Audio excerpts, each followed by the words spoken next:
বাংলাদেশের একটি নতুন পরিবর্তন হতে যাচ্ছে। লক্কর ঝক্কর বাসগুলোকে উঠিয়ে নেওয়া হবে সড়ক থেকে এবং সেখানে দেওয়া হবে 300টি ইলেকট্রিক বাস, যার মধ্যে 200টি এই 3 মাসের মধ্যে রাস্তার মধ্যে আপনারা দেখতে পারবেন এবং বাকি 100টি বাস পরবর্তীতে আবারও নামানো হবে। আপনারা দেখেছেন মহাসড়কের মধ্যে গেলে এমন এমন বাসগুলো আমাদের সামনে আসে যে বাসগুলো লক্কর ঝক্কর করে, যেন চাকা আছে তো বডি নেই, আবার বডি আছে তো চাকা নেই। কোথাও আবার কালো ধোঁয়ায় 4-5টা ভরে যায়। এতে করে মানুষ নানা ধরনের রোগেও আক্রান্ত হচ্ছে। সেই লক্কর ঝক্কর বাসগুলো মাঝে মাঝে নিয়ন্ত্রণ হারিয়ে অন্য কোনো গাড়ির উপরে উঠে যায়। এতে করে হতাহতের মতো ঘটনাও ঘটে। তাই এবারে এই বাংলাদেশের সরকার নতুন করে একটি সিদ্ধান্ত নিয়েছে, আগামী 3 মাসের মধ্যেই ইলেকট্রিক বাস নামাবে এই দেশে এবং নির্দিষ্ট জায়গায় ডিপোগুলো নির্মাণ করা হবে। এখন লক্কর ঝক্কর বাস মালিকগুলোর কপালে হাত পড়েছে। আবার অনেকেই বলতে পারেন, এই চুক্তিটি তো ভাই এবারই হয়নি, শেখ হাসিনা সরকার থাকা অবস্থায় এরকম একটি চুক্তি নেওয়া হয়েছিল। কিন্তু যে কারণেই হোক, শেখ হাসিনা এরকম কোন সিদ্ধান্ত নিল সেটা বাস্তবায়ন করতে পারেনি। তবে জনাব তারেক রহমান বলছে 3 মাসের মধ্যে এই প্রকল্পটি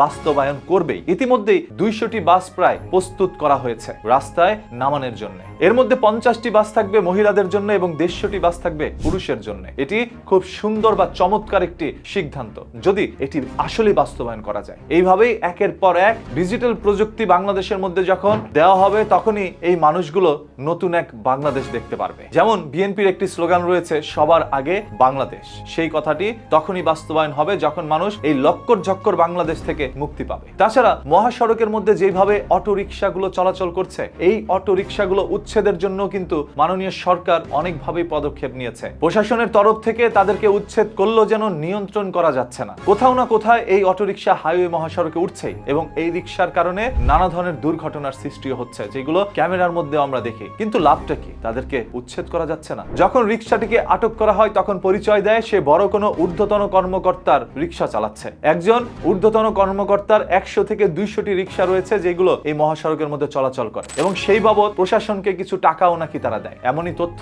মাঝে মাঝে আমাদের সামনে প্রকাশ পায়। তাতে করে বোঝাই যায় সেই ঊর্ধ্বতন কর্মকর্তার কারণেই হয়তোবা রিকশাগুলোকে আমরা উচ্ছেদ করতে পারছি না। যাই হোক, বিষয়টা রিকশা নিয়ে নয়, বিষয়টা হচ্ছে আজকে বাসটি। আপনার চোখের সামনে কি কখনো এমন কোনো বাস পড়েছে যেটার বডি আছে কিন্তু চাকা নেই, আবার চাকা আছে কিন্তু বডি নেই, কোনোভাবে চলাচল করছে? এমন কি কোনো দৃশ্য দেখেছেন যে হঠাৎ করে বাসের পিছন থেকে কালো ধোঁয়া এসে চারদিকটা অন্ধকার করে ফেলেছে? সেই ধোঁয়ায় আপনার নাক দিয়ে ঢুকে আপনার ফুসফুসে সমস্যা করছে? যদি হয়ে থাকে কমেন্ট করে জানাতে পারেন। আর এই যে মাননীয় সরকার জনাব তারেক রহমানের যে এবারের সিদ্ধান্ত 200টি ইলেকট্রিক বাস নামাবে, এটি আপনাদের কাছে কি মনে হচ্ছে? যদি আপনি সেটার পক্ষে হয়ে থাকেন, ভিডিওটি শেয়ার করে দেন। আর প্রতিদিনের এই ধরনেরই ঘটনা, দুর্ঘটনা, লুকোনো সত্য জানতে পেজটাকে ফলো করে রাখেন। কথা দিচ্ছি, মাটির নিচ থেকে লুকোনো সত্য বের করে এনে উন্মোচন করবো আপনাদের সামনে। সেই অপরাধী যেই হোক না কেন, অপরাধীর বিরুদ্ধেই কথা বলা আমাদের এক নতুন সংগ্রাম। সেই সংগ্রামে যদি আপনি একজন সৈনিক হয়ে থাকেন, পেজটাকে এখনই ফলো করে রাখেন।